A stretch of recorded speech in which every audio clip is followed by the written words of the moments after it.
오늘부터 우리는 4주간 홀로 설 수 없는 부르심, 파티라는 제목의 시리즈입니다. 한글로는 홀로 설 수 없는 부르심이고 파티라는 제목으로 우리가 함께 4주간 함께 말씀을 나누기를 원합니다.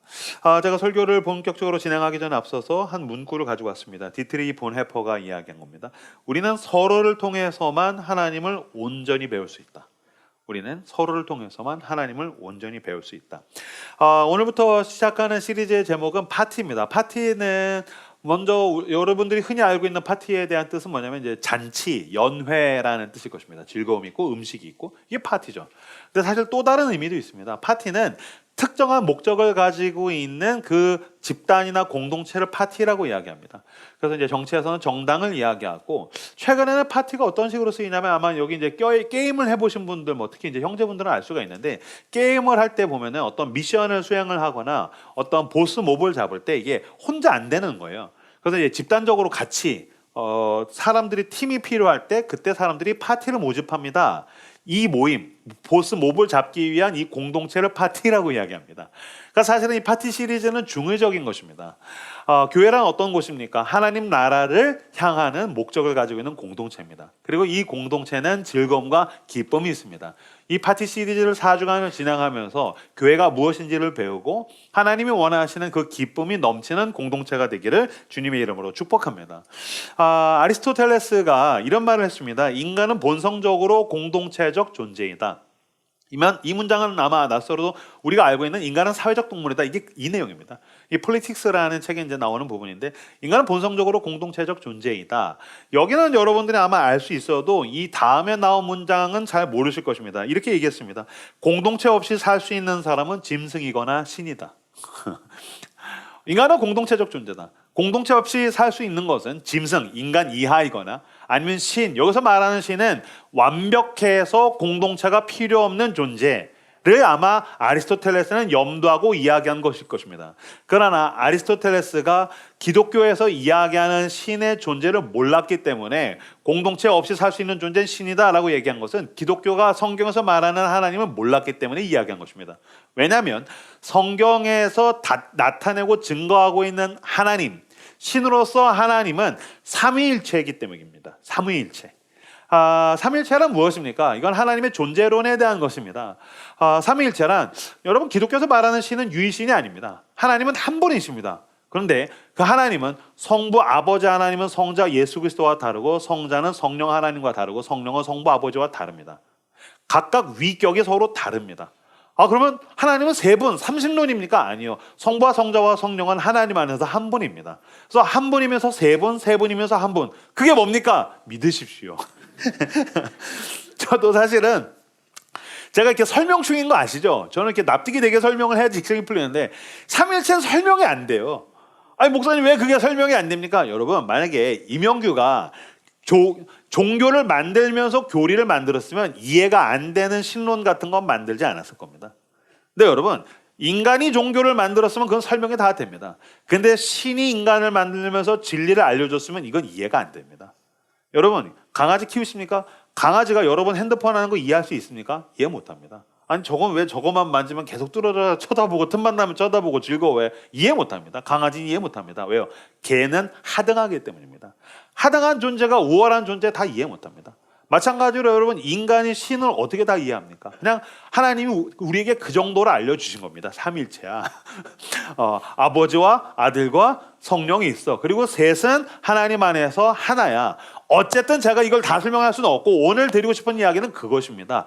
관계적 존재. 하나님은 관계적 존재라는 것입니다. 그래서 너무너무 사랑해서 영원부터 영원까지 세 분은 하나님 안에서 한 분이시다. 그리고 여러분 하나님이 인간을 하나님의 형상으로 만들었습니다. 이것은 인간의 인격을 이야기하는 것도 있지만 사실은 인간을 공동체적인 존재, 그래서 아담과 하와를 아담의 갈비뼈로부터 만들고서 둘을 하나로 결합해서 사랑으로 하나가 되게 했었습니다.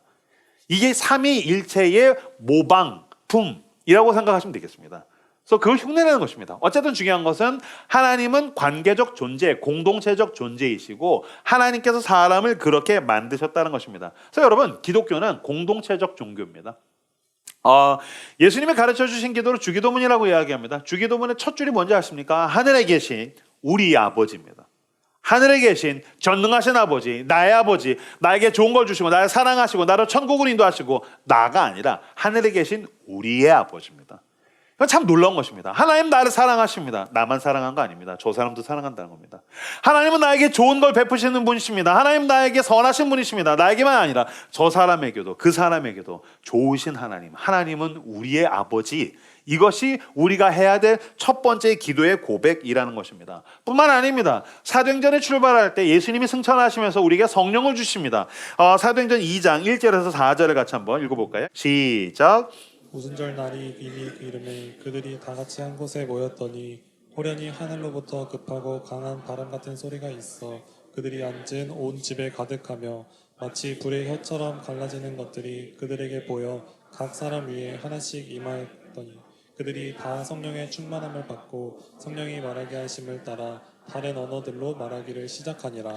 사도행전이 시작하면서 성령 세례, 성령 하나님께서 영으로 하나님의 백성들 그리스도인들에게 임하실 때에 1절 보시면요, 오순절 날이 이미 이름에 그들이 다 같이 한 곳에 모였더니, 이게 혼자 산에 올라가 가지고서 기도하다가 개별적으로 받은 게 아닙니다. 골방에 틀어박혀 가지고 기도하면서 면벽 수행하다가 받은 게 아닙니다. 한 공간에 함께 모였을 때 성령이 그 공동체적으로 임하십니다. 그 다음에 3절에 보면 마치 불의 혀처럼 갈라진 것들이 그들에게 모여 각 사람 위에 하나씩 임하여 있더니 불의 혀같이 각 사람에게 개별적으로도 임했지만 먼저는 성령은 공동체적으로 임했다는 것입니다. 그래서 교회가 출발하는 것입니다. 성령 세례만 공동체적으로 임한 게 아닙니다. 성령이 임해서 그리스도인이 신앙생활을 하지 않습니까? 그러면 성령의 열매가 맺힙니다. 갈라디아서에 보면 성령의 열매가 9가지가 있는데 사랑, 희락, 화평, 오래 참음 등등등 해서 9가지 열매, 이 모든 열매가 공동체적으로 맺히는 겁니다. 사랑 혼자 할 수 있습니까? 못합니다. 함께 하는 겁니다. 희락, 이게 성령이 임하면 혼자 즐거운다는 게 아닙니다. 하나님은 우리를 기쁘게 하신다. 내가 곤란한 상황 속에서도 내가 꼴보기 싫은 인간이 있어도 하나님은 우리를 기쁘게 하신다라는 뜻인 것입니다. 인내란 무엇입니까? 내가 혼자 골방에 가가지고 도 닦는 뜻이 아닙니다. 내가 참기 힘들고 견디기 힘든 사람을 참게 하신다. 그게 성령의 열매. 그래서 여러분, 성령의 열매는 우리가 공동체 생활을 하는 가운데에 하나님께서 우리에게 맺혀내시는 공동체적인 열매를 맺어 주신다는 것입니다. 그러면서 여러분, 기독교는 개인의 종교가 아니라 연결의 종교입니다. 기독교는 개인의 종교가 아닙니다. 연결의 종교입니다. 그래서 하나님은 우리를 혼자 구원하지 않으십니다. 하나님은 우리를 사람과 사람을 연결하시고 무엇보다 하나님은 우리와 하나님을 연결하시죠. 그래서 기독교는 연결의 종교다라는 것입니다. 이 시대를 살아가고 있는 그리스도인들이 오해하는 게 있습니다. 뭐냐면은 기독교를 개별적으로 이해합니다. 인디비주얼. 무슨 말이냐면 그냥 예수 믿고 나 혼자 신앙생활하다 나 혼자 천국 가고 나 혼자 윤리적으로 나 혼자 도덕적으로 아닙니다. 기독교는 인디비주얼하지 않습니다. 기독교는 개별적이지 않습니다. 기독교는 퍼스널을 강조합니다. 인격적인 존재들이 마치 삼위, 이게 퍼스널이거든요. 이 각 위격이 사랑 안에서 하나가 되듯이 인격을 가지고 있는 우리가 예수 그리스도를 영접함으로 말미암아 예수 그리스도의 몸에 함께 동참하게 되는 겁니다. 그래서 아까 우리가 읽었던 본문에서 보면 그리스도는 머리고 우리가 그의 몸이 된다. 여러분, 손, 다리, 몸통, 오장, 육부, 어깨, 배, 등, 이런 지체. 그래서 아까 지체라는 단어가 나왔는데 교회를 서로가 서로를 향해서 지체라고 이야기합니다. 지체가 part of body, 그리스도의 몸의 일부분이라는 것입니다. 그래서 우리는 그리스도의 몸의 일부가 되어서 영원을 향해서 걸어가는 것입니다. 그러니까 여러분, 예수 믿으면 천국 간다는 말은 엄밀하게 말하면 틀린 말입니다. 예수를 믿으면 예수의 몸이 되어서 영원한 생명을 향해서 나아가게 되더라는 것입니다. 그러면서는 예수 믿고 천국 가세요 보다는 예수 그리스도의 몸에 들어와 함께 생명을 누립시다라는 말이 맞는 겁니다. 그럼 이제 여러분들은 지체라고는 하지만 이거 마음에 안 드는데요. 예, 맞습니다. 마음에 안 드는 게 당연합니다. 자기의 모든 육체가 마음에 드시는 사람 한번 손 한번 들어주세요. 마음에 안 드는 부분이 계시지 않습니까? 하다못해 발뒤꿈치가 마음에 안 든다라든지 아니면 전 손가락이 마음에 안 들어요. 전 코가 마음에 안 들어요. 저는 눈이 마음에 안 들어요. 저는 배가 마음에 안 들어요. 손이 마음에 안 드니까 자르면 되나요? 발이 마음에 안 드니까 발이 자르면 되나요? 아닙니다. 마음에 안 들어도 우린 용납합니다. 자기 몸을 사랑합니다. 이게 맞습니다. 마음에 안 들어도 우린 지체입니다. 그리스도께서 우리를 믿음으로 성령 안에서 우리를 하나 되게 하셨다는 것입니다. 그러면서 저는 오늘 설교를 통해서 기독교에서 이야기하는, 성경이 이야기하는 기독교의 공동체성을 세 가지의 사물에 빗대어서 하나하나 더 자세하게 설명을 해드리도록 하겠습니다. 첫 번째, 나무입니다. 나무는 우리는 붙어 있어야 산다라는 것입니다. 로마서 11장 17절에서 18절을 화면을 보시고 같이 한 목소리로 읽겠습니다. 시작. 또한 가지 얼마가 꺾이었는데 돌강나무인 내가 그들 중에 젖붙임이 되어 참 감람나무 뿌리의 진액을 함께 받는 자가 되었은즉 그 가지들을 향하여 자랑하지 말라. 자랑할지라도 내가 뿌리를 보존하는 것이 아니요 뿌리가 너를 보존하는 것이니라. 17절에 보시면요, 가지 얼마가 꺾였는데, 여기서 꺾였다는 것은 부러져서 떨어져 나갔다는 것입니다. 이게 바로 기독교에서 이야기하는 죄성의 핵심입니다. 성경에서 말하는 죄, 기독교에서 모든 사람은 죄인이다라고 이야기했었을 때 이건 뭐 윤리적인 죄인, 도덕적인 죄인, 형법적인 죄인만을 의미하지 않습니다. 더 근원적인 게 있습니다. 죄의 근원은 무엇입니까? 영원한 생명나무이신 하나님으로부터 떨어져 나왔다는 것입니다. 부러졌다, 꺾여졌다. 근데 여러분 한번 생각해 보세요. 나무가 있는데 가지가 부러져서 여기다 바닥에다 집어 던졌다고 한번 생각해 보세요. 그러면 부러져서 던져진 나무는 사는 겁니까? 죽은 겁니까?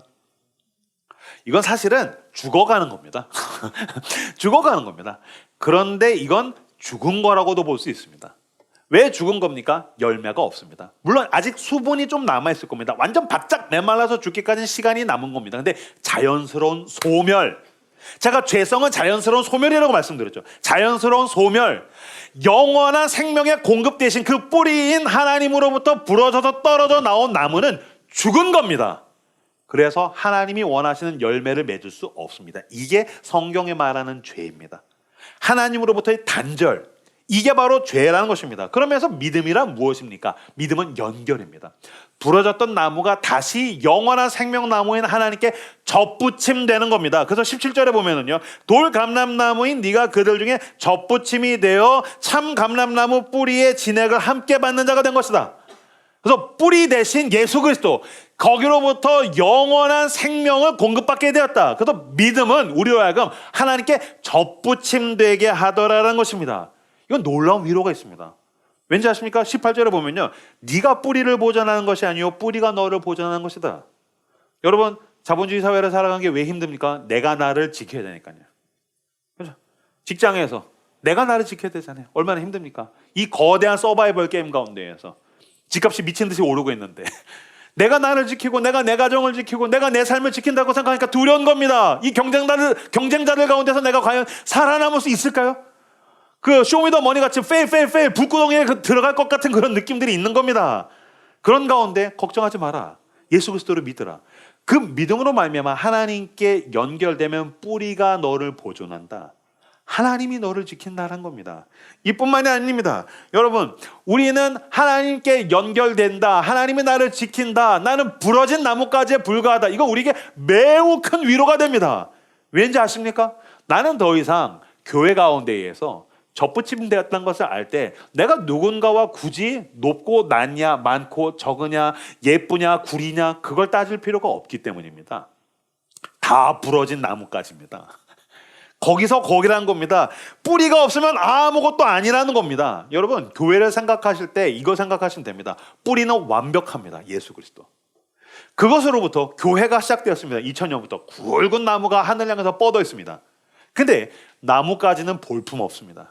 얼기설기 부러진 나뭇가지들이 여기저기에 접붙임되어 있는 것, 이게 교회입니다. 그래서 여러분, 교회에서 누가 잘났냐, 세속적으로 세상에서 누가 잘 나가냐 따지는 거 진짜 어리석은 겁니다. 다 부러진 나뭇가지, 뿌리가 아니면 아무것도 아닌 것들, 이 모여있는 곳이 교회이기 때문입니다. 우린 다 파산한 인간들이 모여있는 것입니다. 우리는 다 예수 그리스도가 아니면 살 수 없는 인간, 오늘도 나를 불쌍히 여겨주십시오, 은혜를 구한 자들이 모여있는 곳, 그래서 예수로 말미암아 사는 사람들, 살아가는 사람들이 모이는 곳이 교회이기 때문입니다. 그래서 여러분, 교회에 와서만큼은 자유로우셔도 괜찮습니다. 여러분, 여기는 이 도시라는 거대한 서바이벌 게임에서 유일하게 자유로울 수 있는 안식처이기 때문입니다. 근데 이제 교회에 와서도 여러분, 우리가 뭐 조금 어떨 땐 상처받을 때가 있죠. 왜? 보니까 사람들이 나한테 상처 줘요. 여기서도 막 높고 낮고 많고 적고 막 이런 거 따지는 것 같아요. 여기서 서로 말로 상처 줘요. 그러다가 보니까 제가 교회에서 성도들한테 이런 얘기 듣습니다. 목사님, 이 교회도 뭐 똑같네요. 뭐 이 교회도 별거 없네요. 뭐 처음에는 예배 드릴 때 은혜 받았는데 공동체 들어가 보니까 뭐 그 인간 뭐 저런 인간 별의별 인간 다 있고 상처받았어요. 그런 얘기 저도 많이 듣습니다. 먼저는 당신이 실망한 것에 대해서 저도 안타까움을 금할 수 없습니다. 제가 담임 목사가 사역을 열심히 하겠습니다. 그리고 우리가 함께 회개해야 됩니다. 그리고 우리가 함께 그리스도의 장성한 분량까지 가기 위해서 노력하고 헌신하고 개선해야 됩니다. 그럼에도 불구하고 상처받은 분들께 똑같은 말씀을 드리고 싶습니다. 왜 나무까지 보십니까? 뿌리 봐야 됩니다. 무슨 말인지 아시겠습니까? 교회에서 완벽한 건 뿌리밖에 없습니다. 예전에 한 청년이 저한테 와가지고서 교계에 있는 수많은 스캔들들, 목사들이 일으키는 뭐 섹스 스캔들, 돈에 대한 스캔들 막 그런 얘기 하는 거야. 어떤 교회 목사님이 이런 사고를 쳤대요. 저 교회 어떤 목사님이 교회에서 장로님이 이런 문제가 터졌대요. 막 그런 얘기 하는 거예요. 제가 아이고 그치 부끄럽다. 내가 목사로서 부끄럽다. 회개한다. 그래. 이제 막 듣는데 이제 걔가 계속 얘기가 좀 짜증이 나더라고요. 그래서 제가 듣다가 너 그 정도밖에 모르는구나. 내가 더 엄청난 것들을 알고 있어. 너가 상상하지 못하는 더 더럽고 추악한 얘기가 어마어마하게 많아. 어디서 감히 막 그러고 있더니 그랬더니 그 청년한테 그런데 왜 계속 교회에서 사역을 하고 남아 계신 겁니까? 라고 저한테 얘기했어요. 그래서 제가 참았던 화가 뻥 터졌어요. 화를 뻥 내면서 예수 그리스도 때문에. 내가 모르는 줄 알아? 내가 그거 몰라서 교회 있는 줄 알아? 다 알아. 내가 너보다 더 더럽고 추악한 얘기 얼마든지 얘기할 수 있어. 나 그것 때문에 교회를 떠나거나 교회에 남아있을 이유가 없어. 왜? 나는 어차피 나도 그 인간도 다 부러진 나뭇가지라는 걸 알고 있기 때문이지. 접붙임 되었든지 떨어져 나갔든지. 내가 그럼에도 불구하고 교회에 남아있는 이유는 한 가지야. 왜? 뿌리는 완벽하거든. 예수 그리스도 때문에. 여러분 나뭇가지 보시면 안 됩니다. 그럼 실망합니다. 아, 뭐 이런 인간이 됐어. 뭐 저런 인간이 됐어. 그럼 나는 다릅니까? 그렇지 않습니다. 우리는 모두 완벽한 뿌리에서 진액을 공급받기 위해서 접붙임되어 있는 사람들인 겁니다. 그러므로 여러분 교회의 위대함은 이 멤버들의 수준이 아닙니다. 그리스도의 수용에 있습니다. 야, 별의별 인간이 다 있네. 그때는 야, 그리스도의 수용은 대단하구나. 이 뿌리가 이런 가지까지도 다 받아주시는 거구나. 우리는 거기서 오히려 감탄할 수 있습니다. 놀라워할 수 있습니다. 가지가 아니라 뿌리를 보시는 저 여러분들 되시기를 주님의 이름으로 축복합니다. 똑같은 겁니다. 여러분 교회 상처받으셨습니까? 남아있으십시오. 왜? 붙어있으면 삽니다. 붙어있어야 산다는 겁니다. 누군가 나에게 상처 주는 사람도 부러진 나뭇가지고 나도 부러진 나뭇가지고 야, 예수님은 이런 사람들까지 수용하는구나. 교회에서 뭐 잘하려고 하실 필요 없습니다. 왜냐면 저는 저희 교회에서 이런 말씀 드리고 싶어요. 너무 잘하려고 애쓰지 마세요. 왜? 잘하려고 애쓰다가 지도 실망하고 상처 주더라고요. 그러지 마세요. 그냥 붙어있으면 됩니다. 그 어느 영화 그 명대사가 있지 않습니까? 강한 놈이 오래 가는 게 아니라 오래 가는 놈이 강한 겁니다. 근데 교회가 그렇습니다. 이 뿌리에 오래 붙어 있으면 살아납니다. 그리고 여러분 내가 열매 맺는 거 아닙니다. 그리스도께서 우리에게 공급하셔서 열매가 맺히게 될 때까지 붙어 있는 여러분들 되시기를 주님의 이름으로 축복합니다. 우리는 나무에 접붙임된 가지들입니다. 붙어 있어야 삽니다. 두 번째, 교회는 모자이크입니다. 모자이크는 무슨 뜻입니까? 우리는 달라야 아름답다라는 것입니다. 모자이크 뭡니까? 이렇게 조각들 서로 다른 조각들이 막 붙여져 가지고 하나의 그림을 만드는 것. 교회가 이 모자이크와 같다는 겁니다. 에베소서 2장 13절에서 14절 같이 화면을 보고 읽도록 하겠습니다. 읽겠습니다. 시작. 이제는 전에 멀리 있던 너희가 그리스도 예수 안에서 그리스도의 피로 가까워졌느니라. 그는 우리의 화평이신지라 둘로 하나를 만드사 원수된 것 곧 중간에 막힌 담을 자기 육체로 하시고. 교회는 서로 다른 둘이 하나가 되는 곳입니다. 예수 그리스도는 화평의 신지라 둘을 하나로 만드셨는데 원수된 것을 연결하셨다는 겁니다. 여기서 먼저 원수는 나와 하나님과의 관계입니다. 우린 죄인이라서 내가 나의 주인이 되려가고 내가 나의 신이 되려가죠. 그건 하나님께 창조자인 하나님께 반역이죠. 그래서 우리 하나님과 원수였는데 예수 그리스도께서 십자가에서 죽으심으로 말미암아 우리와 하나님을 연결하셨습니다. 이것만 된 게 아닙니다. 이것만 있다면 인디비주얼 개별적인 신앙입니다. 예수 그리스도는 서로를 연결하셨습니다. 그래서 나랑 다른 사람, 안 맞는 인간들, 왼수 같은 인간들, 이것들도 막힌 담을 허무셔서 그리스도는 화평으로서 우리를 연결하더라라는 것입니다. 여러분 그거 아십니까? 대한민국에서 모든 세대가 모여서 있는 곳, 그리고 베라벨 인간이 다 매주 위클리로 일주일로 정기적으로 모이는 곳은 대한민국의 교회밖에 없습니다. 그러니까 교회는 이게 분란이 안 생긴 게 이상한 겁니다. 안 맞습니다. 아, 목사님, 이 사람 나랑 우리 교회에서 너무 안 맞아요. 맞습니다. 그래서 교회인 겁니다. 교회의 본질은 안 맞아야 되는 겁니다. 근데 여러분 그거 아십니까? 너무 잘 맞는 게 더 문제입니다. 지금 제가 여러분의 상식이랑 다른 얘기하죠. 안 맞는 게 맞는 겁니다. 잘 맞는 게 안 좋은 겁니다. 여러분 그 유튜브에서 알고리즘이라는 단어가 이제 개념이 많이 퍼졌습니다. 그래서 유튜브 알고리즘이 떴어요. 막 이런 얘기도 많이 하죠. 무슨 말이냐면요.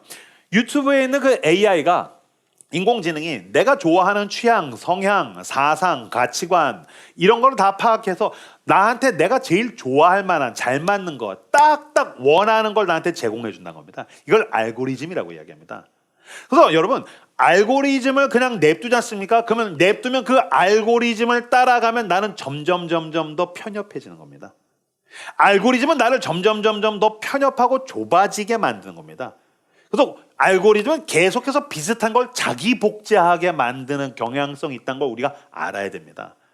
근데 여러분 유튜브 온라인은 뭐 그럴 수 있다고 쳐도 인간관계를 알고리즘적으로 맺지 않습니까? 그러면 여러분의 인간관계가 계속해서 나랑 너무 잘 맞는 사람이랑 알고리즘적으로 인간관계를 맺으면 자기 복제 같은 사람들을 만나게 됩니다. 그러면 편협하게 됩니다. 좁아지게 됩니다. 그러면 어떤 심각한 문제가 있는지 아십니까? 그 사람은 자기의 성숙과 성장을 놓치게 됩니다.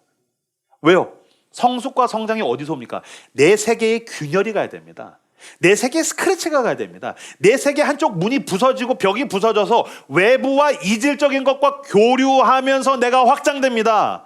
이질적인 것을 학습하면서 맞지 않는 것과 맞추려고 하는 가운데 내가 성장하고 성숙합니다. 근데 아니야 난 싫어, 난 여기에 갇혀 있을 거야, 나 지금 난 완전히 좋아. 자기의 복제를 계속해서 반복하면 그 사람은 고였게 됩니다. 썩게 되더라는 겁니다. 나랑 똑같은 인간관계를 맺으면 우리는 자기 복제하게 됩니다. 그러나 다른 것들과 연결될 때 비로소 예술이 되는 겁니다. 이건 제가 만드는 문장이지만 기가 막힌 문장입니다. 계속 같으면 자기 복제입니다. 서로 다르기 때문에 예술이 되는 겁니다. 제가 초등학교 6학년 때였어요. 우리 어머니가 피아노 학원을 하셨는데 저희 어머니가 피아노 아주 잘하셔가지고 돈 잘 버셨습니다. 게다가 그 동네에 피아노가 딱 2개밖에 없었는데 위에 하나 우리 어머니, 그러니까 뭐 거의 독점이라고 봐야 돼요. 그러다 보니까 온 동네에 있는 애들이 우리 엄마 피아노 학원 오는 거예요. 근데 이게 부모가 자식 가르치는 건 거의 불가능합니다. 저도 우리 애들 수학 가르치니까 불가능합니다. 이거는 뭐 부모가 자식을 가르칠 수가 없습니다. 그래서 저도 엄마에 대한 반감, 피아노에 대한 반감, 그래서 피아노 안 배웠어요. 근데 어느 날 6학년 때 보니까 온 동네 애들이 다 우리 엄마한테 피아노 배우는 거예요. 그럼 피아노에 대한 반감도 있고 다 피아노 배우니까 어느 날 좀 이상한 거예요. 왜 다 피아노 배우지? 얘도 피아노 배우고 옆집 애도 배우고 그 옆집 애도 배우고 얘도 배우고 한 놈이 오면은 그 친구도 배우고 얘도 배우고 다 피아노 배우는 거예요. 그래서 왜 다 피아노 배우지? 왜냐면 지들끼리 모여서 제일 잘하는 애 막 우쭐대고 있고 나머지는 괴로워하는 거예요. 제가 보면서 이 얼간이들 아닌가? 왜냐면 다 피아노 배우면 경쟁하니까 제일 잘하는 놈만 행복하고 나머지는 다 힘들잖아요. 아니지. 피아노를 배우면 그 옆집에는 바이올린을 배워야지. 그 옆집엔 첼로를 배워야지. 그 옆집엔 또 다른 학교를 배우면 얘네가 배울수록 오케스트라가 되는 거잖아. 제가 이거 초등학교 6학년 때 생각했다고 생각하면 이명규 참 대단한 것 같아요. 근데 어쨌든 그때도 서로 다른 걸 배우면 서로 예술이 되는 거 아닌가? 이게 오케스트라가 되는 거 아닌가? 왜 똑같은 걸 배우지? 그렇지 않습니까, 여러분? 모두가 같으면 카피가 되는 겁니다. 자기 복제하는 겁니다. 그런데 다르기 때문에 예술이 되는 겁니다. 하나님이 원하시는 것은 무엇입니까? 교회 안에서 서로 다른 사람들이 모여서 교향곡을 연주하는 겁니다. 하나님께서 원하시는 이 교회가 예술이 되기 위해서 하나님은 완전 다른 인간들을 모아서 우리를 성령의 하나 되는 것으로 묶으시고 우리가 서로 교류하는 가운데 함께 성숙하고 성장하게 하시더라는 겁니다. 그럼에도 불구하고 나랑 다른 사람이랑 친해지는 것은 힘든 일입니다. 그죠? 이건 여간 힘든 일이 아닐 수 없습니다. 매우 힘든 일입니다.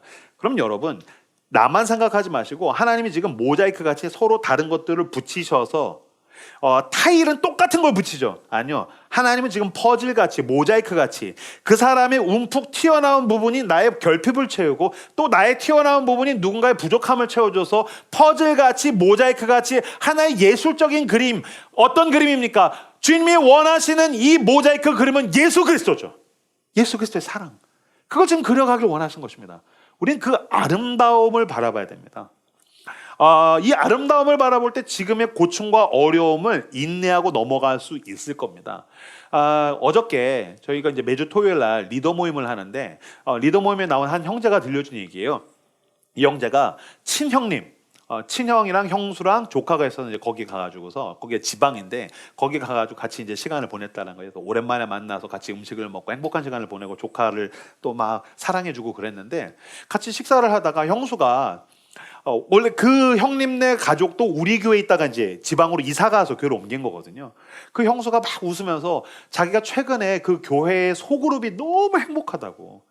그 전에 있었던 물론 라이트하우스 소속도 너무 행복했지만 지금 교회를 옮겼는데 지금 자기가 여기 소그룹이 너무 행복하다. 어떻게 이렇게 행복할 수 있지? 라고 느낀다라는 거예요. 그 얘기를 듣자마자 이 형제가 자기도 리더니까 영업 비밀을 좀 캐내야겠다. 그래서 형수 어떻게 그렇게 행복하세요? 라고 물었더니 그 형수가 이렇게 얘기했다는 거예요. 불편과 수고를 지나야 아름다움을 볼 수 있는 것 같아. 근사하지 않습니까? 불편을 지나갔어. 아름다움을 지나갔어. 이게 그 자매가 그랬다는 게 아니라 서울에 있다가 지방에 가면 지방 사람은 나랑 안 맞는 것 같아. 이 사람들 나랑 수준이 안 맞는 것 같아. 이 사람들 뭔가 문화적으로 좀 나랑 좀 다른 것 같아. 그렇게 느낄 수도 있는 거 아닙니까? 근데 그 불편을 지나고 그 수고를 지나고 그 애매함을 지나가고 그 어색함을 지나갔더니 와, 이렇게 행복할 수 있나? 오히려 너무 비슷해서 행복한 것보다 달라서 행복한 아름다움을 경험하게 되더란 것입니다. 그래서 여러분, 달라서 안 맞는 게 아닙니다. 예수 그리스도의 피로 우리는 묶였습니다.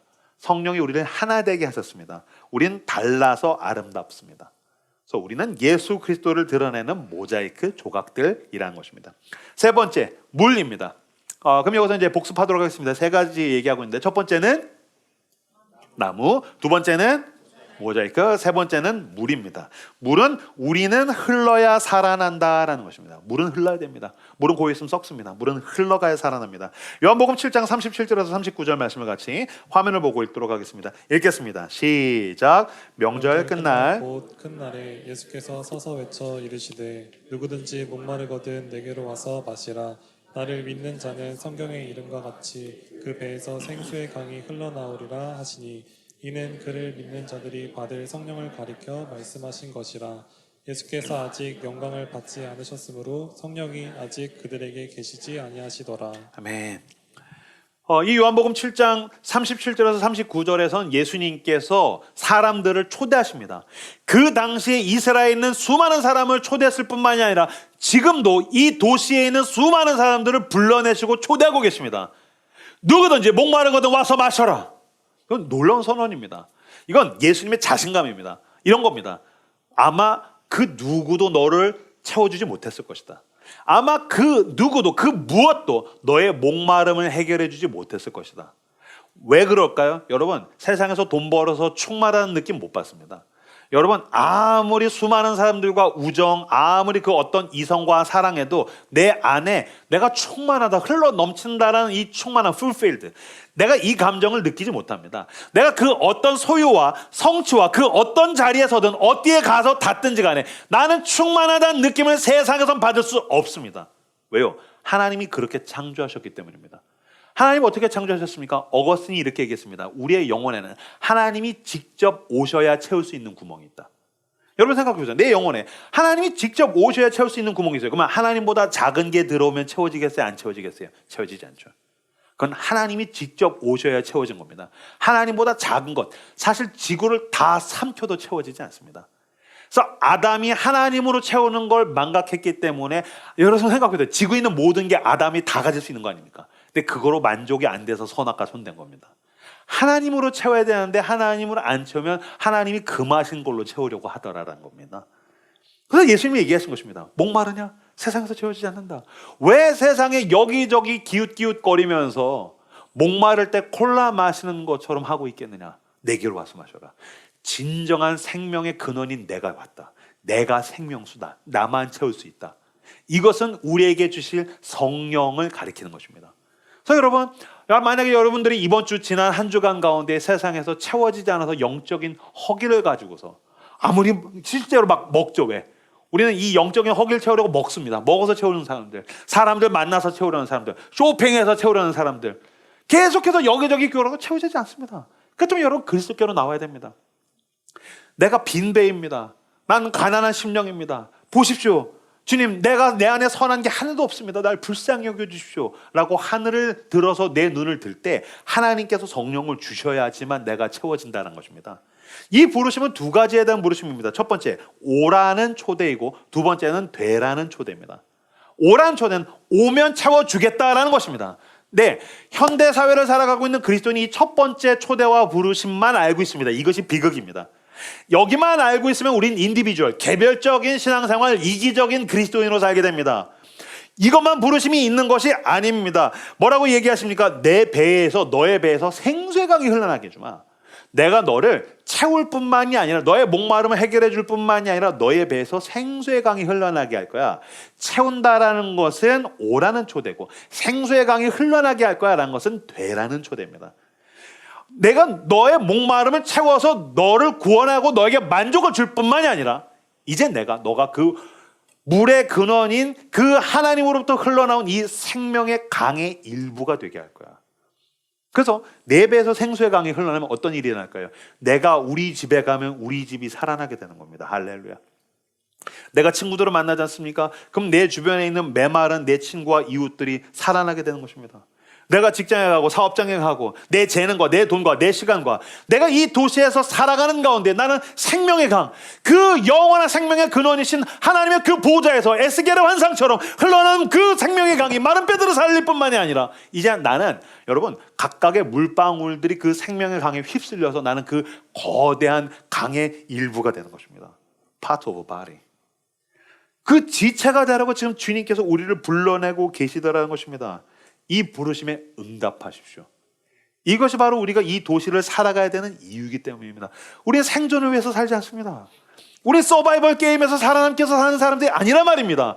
하나님이 왜 우리를 불러내셨습니까? 나를 살리기 위해서뿐만이 아니라 이젠 살려낸 우리를 통하여서 그 주변을 살려내려고 생명의 강이 되라고 지금 주님께서 당신을 부르고 계시더란 것입니다. 요한계시록 1장 15절 볼까요? 시작. 그의 발은 풀무불에 단련한 빛난 주석 같고 그의 음성은 많은 물소리와 같으며. 요한계시록 1장에서 하나님의 음성을 그의 음성은 많은 물소리와 같으며 라고 했습니다. 많은 물소리. 여러분 폭포수를 한번 생각해 보십시오. 그 웅장한 소리, 뭐라고 형언할 수 없는 진동이 세상이 진동하는 그 큰 소리, 하나님의 음성이 그것과 같다는 것입니다. 바다에 가보십시오. 그 파도가 몰아치는 그 소리, 온 세상을 뒤엎는 그 소리, 하나님의 음성이 그것과 같이 나에게 내가 성경을 읽을 때, 내가 기도할 때, 주님께서 나에게 특별 계시로서 나에게 은총을 베풀어 주실 때, 내가 그 하나님의 음성을 들을 때에 천지가 개벽하는 것 같은 많은 물소리로 하나님이 나에게 말씀하신다라는 것입니다. 근데 놀랍게도 이 많은 물소리가 또 요한계시록의 후반부에 어떻게 쓰이는지 아십니까? 요한계시록 19장 6절 말씀 같이 보겠습니다. 읽겠습니다. 시작. 또 내가 들으니 허다한 무리의 음성과도 같고 많은 물소리와도 같고 큰 우레소리와도 같은 소리로 이르되 할렐루야, 주 우리 하나님 곧 전능하신 이가 통치하시도다. 아멘. 또 내가 들으니 허다한 무리의 음성과도 같고 많은 물소리와 같고. 하나님의 음성이 어떻게 들린대요? 수많은 사람들이 찬양하고 하나님의 백성들이 하나님을 기뻐하고 즐거워하는 가운데 그리스도인들이 모인 이 공동체의 소리가 많은 물소리, 하나님의 음성이란 겁니다. 여러분 왜 그런 거 있죠?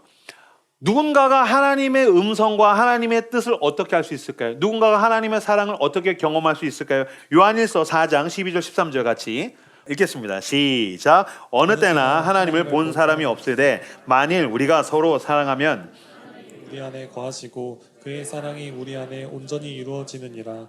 그의 성령을 우리에게 주심으로 우리가 그 안에 거하고 그가 우리 안에 거하시는 줄을 아느니라. 아멘. 하나님 본 사람이 없다. 누군가 와서 야 하나님 어디 있냐? 하나님 모여봐라. 야 뭐가 들리냐? 그거 네 그냥 정신승리지 가스라이팅이지. 그런데 하나님의 성령이 물의 근원께서 물이 나에게 막 흘러 넘쳐서 내 배에서 생수의 강이 흘러나고 그리스도인들을 모여서 함께 공동체가 서로 사랑하고 사랑할 때 누군가가 여기 오면 내가 이 교회에서 하나님을 만났습니다 라고 이야기하게 되더라는 겁니다. 우리가 함께 모여서 찬양할 때, 우리가 모여서 함께 사랑할 때 여기에서 누군가가 하나님의 음성을 듣게 되더라는 것입니다. 할렐루야. 많은 물소리. 하나님께서 누군가에게 말씀하실 땐 초자연적으로 초월적인 능력으로 그 영혼에 직접 하실 수 있지만 여러분, 저는 진짜 느낍니다. 이명규 목사가 설교할 땐 여러분 제가 어떤 마음으로 설교할 것 같으세요? 막 성령께서 나를 사로잡아서 막 초월적인 막 엄청난 막 감정과 영광, 아니요, 저는 긴장한 데서 그냥 설교합니다. 바짝 긴장해서 하나님 실수하지 않게 해주세요. 설교면 그냥 그 상태에서 설교합니다. 근데 설교 끝나고 누군가 와서 목사님 오늘 설교를 통해서 제가 정말 하나님의 마음이 저한테 느껴졌어요. 하나님 저한테 말씀하셨어. 그러면 그 사람만 놀란 게 아니라 저도 깜짝 놀랍니다. 저 그냥 긴장하고 설교했는데 그 사람이 저를 통해서, 그러면 제가 그때 뭘 느끼냐면 우리가 함께 모일 때에 이명규를 통해서 그 사람에게 많은 물소리가 들리는 거구나. 이따가 여러분 소그룹 흩어지지 않습니까? 소그룹에서 제가 아까 설교를 듣다가 예배드리다 찬양하다가 기도하다가 하나님이 저한테 이런 마음을 주신 것 같아요. 제가 이런 걸 깨달았어요. 이런 걸 느꼈어요. 그러면은 오히려 서로 이야기를 주고받는 가운데 그 사람의 이야기가 나에게 하나님의 음성으로 들리기도 합니다. 많은 물소리.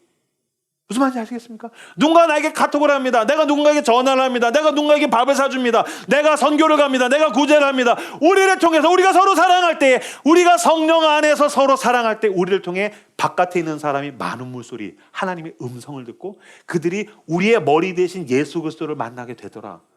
여러분, 저는 살면서 이거보다도 더 영광스러운 일을 경험한 적이 없습니다. 내가 노력해서 어떤 결과를 내는 것이 아니라 하나님께서 한 사람에게, 하나님께서 세상 가운데에서 엄청난 일을 이루실 때 내가 그 위대한 역사의 일부가 될 수 있다는 것은 이명규의 인생에서 가장 영광스러운 일입니다.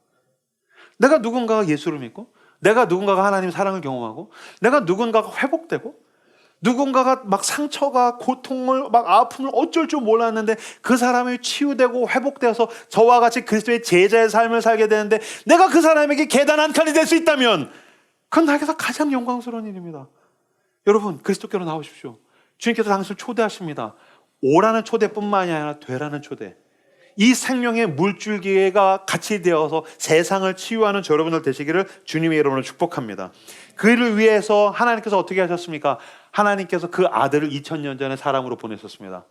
우리는 원래 다 그 목마름과 메마름 속에서 서로의 것을 피 흘리게 해서 나를 채우려고 하다가 모두 멸망을 당해야 됩니다. 지금 여러분 바깥에 보면 서바이벌 게임 가운데에서 자기의 목마름을 채우기 위해서 누군가를 빼는 사람이 수도 없습니다. 내가 목마르니, 내가 배고프니 너의 것을 뺏겠다. 그래서 서로를 피 흘리게 하고 서로를 눈물 흘리게 합니다. 그러나 그것으로 채워지지 않죠. 하나님의 아들 예수께서 오셔서 십자가에서 죽으시면서 우리의 목마름을 채우시기 위해서 물과 피를 다 쏟으셨습니다. 그럼 놀랍게도 영원한 생명수이신 물의 근원 되신 예수 그리스도께서 뭐라고 하셨는지 아십니까? 요한복음 19장 28절을 보십시오. 같이 읽겠습니다. 시작. 그 후에 예수께서 모든 일이 이미 이루어지시니 아시고 성경을 응하게 하려 하사 이르시되 내가 목마르다 하시니. 예수께서 목마르다 하셨습니다. 우린 지난 한 주간 목말라서 얼마나 유튜브를 뒤적거렸습니까? 목말라서 어디를 여행 갈지 얼마나 뒤적거렸습니까? 우리는 목말라서 내가 어떻게 해야지 내가 돈을 더 쉽게 벌 수 있을까 뒤적거렸습니까? 근데 여러분, 그 무한의 주인, 영원하신 하나님의 아들은 목마르지 않으신 분이십니다. 근데 그가 나와 당신의 목마름을 해결하기 위해서 인간으로 오셨고 십자가에서 물과 피를 다 쏟고 죽으시면서 뭐라고 하셨습니까? 내가 목마르다. 그가 목마르셨기 때문에 우린 이제 영원히 목마르지 않는 생수를 얻게 되었습니다. 할렐루야. 그 주님이 당신을 채우십니다. 그 목마름을 경험하신 분이 당신의 목마름을 알고 계시고 그리스도께 나오는 자마다 영원히 목마르지 않은 생명의 물을 당신에게 주십니다. 그리고 이젠 우리를 그 생명의 강이 되라고, 그 물의 근원에서 물줄기가 오고 있으니 그 물이 바다 덮음같이 영원한 하나님의 영광을 드러내는 그 바다에 이르기까지 생명의 강으로 흘러가라고 주님께서 우리를 부르십니다. 함께 나아갑시다. 그렇게 살려내는 그 걸음에 함께 나아가는 저 여러분들 되시기를 주님의 이름으로 축복합니다. 저는 지난주에도 한 자매랑 밥을 먹으면서 이야기하다가 느꼈고 저희 교회 아마 이 자리에도 앉아 계실 것입니다. 이런 얘기들을 하는 겁니다. 목사님, 제가 요새 살고 있는 제 삶의 모양은 이전에 제가 상상할 수 있었던 모양이 아니에요. 무슨 뜻입니까? 그러면서 자기의 고통을 쫙 얘기해요. 자기가 살아온 삶의 궤적들을 쫙 얘기해요. 자기가 받았던 상처뿐만 아니라 자기가 지었던 죄들을, 그 죄와 고통으로 해서 얼마나 방황했는지 쭉 얘기해요. 얘기를 듣다 보면 어떤 분들은 제가 귀를 의심할 정도로 한 인간이 이 정도의 고통을 당할 수 있는가? 어떻게 한 인간에게 이런 정도의 어려움과 아픔이 올 수 있지? 그런 얘기, 그러고서 어떻게 사람이 살 수가 있지? 그런 이야기들을 막 들어요. 제가 표정을 어쩔 줄 모르겠어요. 그런 얘기를 쭉 하고서 그래서 저는 죽으려고 그랬어요. 그래서 전 죽는 줄 알았어요. 전 망했다고 생각했어요. 근데 어쩌다가 그 사람이 이 교회 오빠라고 친구가 오라고 부모님이 오라고 해서 이 교회 왔는데 이 교회 와서 처음에는 예배 드리는데 뭐 사람들은 뭐 좋아하는 것 같은데 전 잘 모르겠더라고요. 한 주 한 주 예배를 드리는 가운데 용기 내서 공동체에 들어가서 한 주 한 주 지나가는 가운데 여러분 이렇게 가뭄이 오지 않습니까? 그러면 땅이 이렇게 쩍쩍 갈라져 있습니다. 거기에 물 처음에 부으면 그 땅에 물을 흡수를 못합니다. 토해냅니다. 근데 물을 또 붓습니다. 또 붓습니다. 그러다가 가물어 메마른 땅에 성령의 담비가 내리듯 비가 막 쏟아지면 그 땅이 물을 머금기 시작합니다. 땅이 촉촉해집니다. 그리고 생명이 움트기 시작합니다.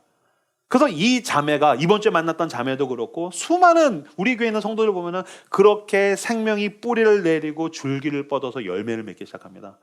이번 주에 왔던 자매는 그분은 자기가 이제 리더로 섬기기로 했다는 거예요. 그래서 이건 자기가 상상할 수 있는 모습이 아니래요. 자기는 늘 우울해하고 힘들고 그런데 내가 누굴 사랑하고 섬기는 건 자기 모습이 아니라고. 목사님 제가 이래도 될까? 이건 제가 예상했던 저의 모습이 아니에요. 제가 상상할 수 있었던 제 모습이 아니에요. 이건 원래 제 모습이 아니에요. 목사님은 어떠세요? 라고 하더라고요. 그래서 제가 씩 웃으면서 대답했어요. 저는 항상 느껴요. 이건 제 모습이 아니에요. 제가 설교에서 여러 번 말씀드렸지 않습니까? 전 사랑이 없는 인간이에요. 전 남의 인생에 아무 관심이 없다고요.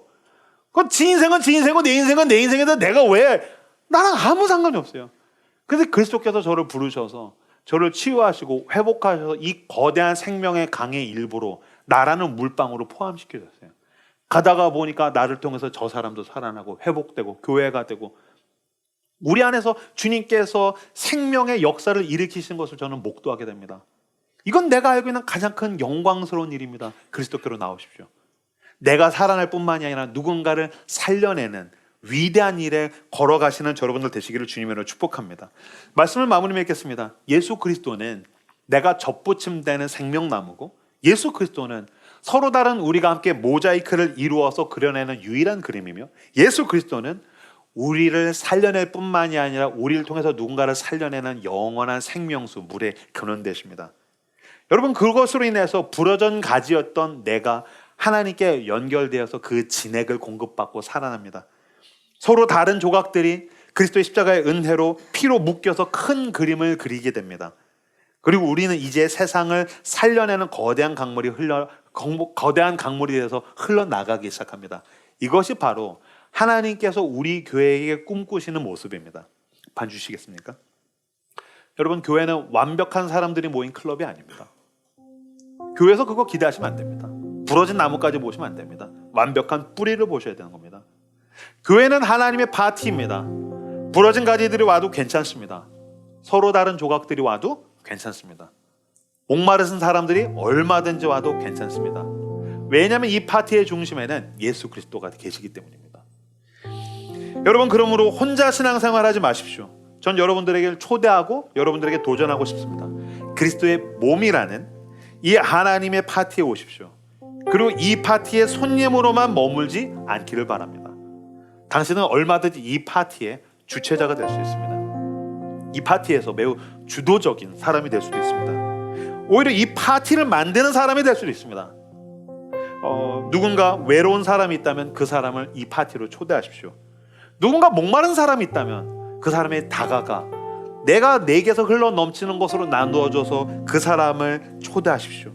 누군가 지친 사람이 있다면 내가 받은 위로와 치유를 그 사람에게 나누어줘서 그 사람을 파티로 초대하십시오. 왜냐하면 하나님은 지금도 계속해서 파티를 모집하고 계시기 때문입니다. 그리고 그 파티의 이름은 교회입니다. 교회는 건물이 아닙니다. 공동체입니다.